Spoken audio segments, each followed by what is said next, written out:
மிகவும் அதிர்ச்சியான இந்தியாவை பற்றிய சுவாரஸ்யமான உண்மைகளை பத்தி தான் இந்த ஒரு வீடியோல பார்க்க போறோம். இதை பாக்குறப்ப இந்தியால இப்படி எல்லாமே இருக்குன்னு நீங்க நினைப்பீங்க. நம்ம பார்க்க போற முதல் விஷயம் கவுஸ். இந்த உலகத்திலே பாத்தீங்கன்னா எங்க அதிக மாடுகள் இருக்குன்னு பாத்தீங்கன்னா நம்மளோட இந்தியாவில தாங்க அதிகமான மாடுகளோட எண்ணிக்கை இருக்கான்.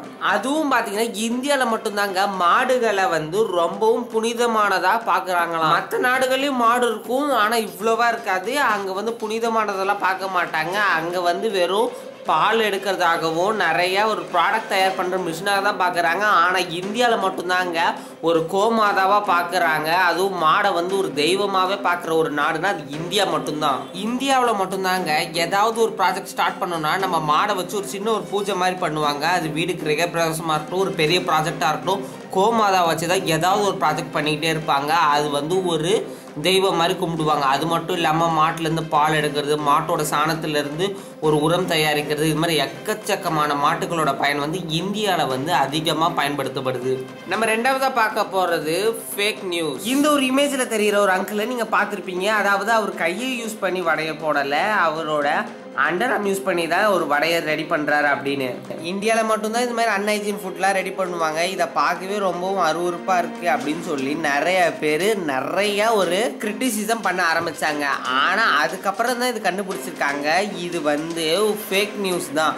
இது வந்து ஒரு படத்துக்காக எடுத்த ஒரு சின்ன ஷார்ட்டு தான். ஒரு படத்தில் வைக்கிற சீனை பார்த்துட்டு இந்த ஒரு ஃபோட்டோ ரொம்ப வைரலாகி ஃபேக் நியூஸ் ஆச்சு. இந்த உலகத்திலே பார்த்தீங்கன்னா இந்தியாவில் உள்ள இந்த ஒரு பிளேஸில் தான் அதிகமாக மழை பெய்யுதுன்னு ஒரு கின்னஸ் வேர்ல்ட் புக் ரெக்கார்டில் இடம் முடிச்சிருக்கு. ஏன் இந்த ஒரு இடத்துல அதிகமாக மழை பெய்யுதுன்னு பார்த்தீங்கன்னா இந்த ஒரு இடத்துல தினத்துக்கும் வெயில் அடிக்காதுங்க, தினமும் மழை பெஞ்சுக்கிட்டே இருக்கும். நமக்கெல்லாம் எப்படி நார்மலான கிளைமேட்டு மழை வெயில் மாற்றி அடிக்குதோ இந்த ஒரு இடத்துல எப்பயுமே மழை பெஞ்சுக்கிட்டே தான் இருக்குமா.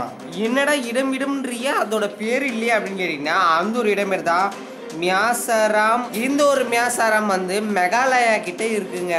இந்த ஒரு மிசாராம் கிட்ட எவ்வளவு மழை பெய்யுதுன்னு பார்த்தீங்கன்னா கிட்டத்தட்ட ஆனுவல் ரெயின்ஃபாலாக கிட்டத்தட்ட 11,872 மில்லிமீட்டர்ஸ் அளவு மழை பொழியுமா. ஹையஸ்ட் ரெயின்ஃபால் இன் இந்தியா அப்படின்ற இந்த ஒரு பட்டத்தை இந்த ஒரு மிசாரம் அப்படின்ற ஒரு பிளேஸ் வாங்கியிருக்கு. நம்ம அடுத்து பார்க்க போகிறது உலகின் அதிக கோவில்கள் இருக்கிற ஒரு நாடாக இந்தியா வந்து திகழ்கிறது. என்னடா சொல்ற? ஆமாங்க, இந்தியாவில் மட்டும்தாங்க அதிக கோயில்களோட எண்ணிக்கை அதிகமாக இருக்கு. அது இந்து கோயிலாக இருக்கலாம், முஸ்லீம் கோயிலாக இருக்கலாம், கிறிஸ்டின் கோயிலாக இருக்கலாம். ஆனால் அதிகமான கோயில்களோட எண்ணிக்கை வந்து பார்த்திங்கன்னா இந்தியாவில் தாங்க இருக்குது. நிறைய ஃபாரினர்ஸ் மற்றும் டூரிஸ்ட்லாம் நம்மளோட நாட்டில் இருக்கிற கோயிலோட கலாச்சாரத்தை பார்க்கறதுக்கு தான் நிறைய வெளிநாட்டிலேருந்து வராங்களாவே. மற்ற நாடுகளை கம்பேர் பண்ணுறப்ப இந்தியா தாங்க அதிகமான கோயில் எண்ணிக்கை உள்ள நாடாக இருக்குது. இந்தியாவை பொறுத்தவரை மேலே இருக்கிற டெல்லியாக இருக்கட்டும், கீழே இருக்கிற கன்னியாகுமரியாக இருக்கட்டும், ஆக மொத்தம் கோயில் ஒரு சின்ன கோயிலாக இருந்தாலும் அது கோயில் தான் அது கருதப்படுது. அப்படிப்பட்ட எந்த ஒரு மாதிரியான இந்த இந்தியாவில் கோயில்கள் இருந்துக்கிட்டு இருக்கு. அதில் தினம் வந்து வழிபாடுகள் நடந்துக்கிட்டு தான் இருக்குது. நம்மளும் சாமி கும்பிட்றோந்தாங்க.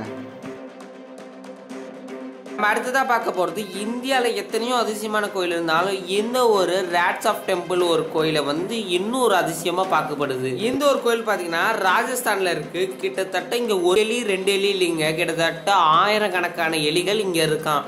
ஹலோ உங்களுக்கு எலியை பார்த்து பயமாக இருக்கா அப்படின்னா இந்த ஒரு கோயிலுக்கு போகாதீங்கன்னு தான் சொல்லுவேன். ஏன்னா இந்த ஒரு கோயில் எலி கோயில் அப்படின்னு தான் சுருக்கமாக சொல்லுவாங்க.